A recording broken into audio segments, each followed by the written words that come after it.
आज चाहिँ मजाले आकाश खुलेको छ। दिन गाह्रो भएकोले गर्दाखेरि चाहिँ दसैँको माहौल छ तराईतिर।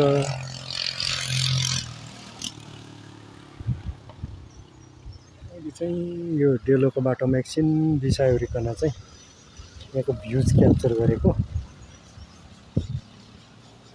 हेर्दा थाकियो, चिया पिउनु पर्यो भनेर एकछिन बिसाको डेलोमा फर्किँदैछु कालेबुङबाट।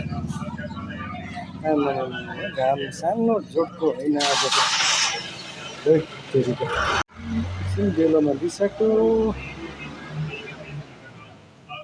चिया पिउनु भनेर। पूजाको माहौल छ यहाँ चाहिँ। मन्दिर परिसरमा पूजा आयोजना गरिएको रहेछ।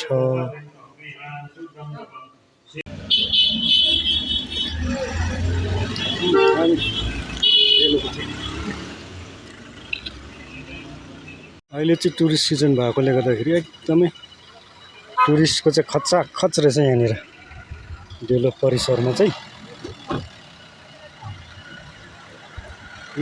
टुरिस्टहरू घुम्नु रमिता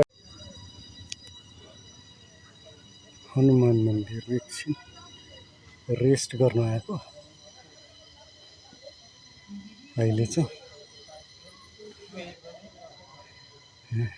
टुरिस्टहरूको फोटो सेसन हुँदैछ।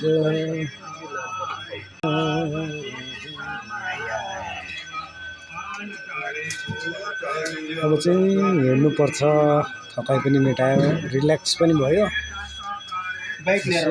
हजुर सुई बाटो लाग्नुपर्छ।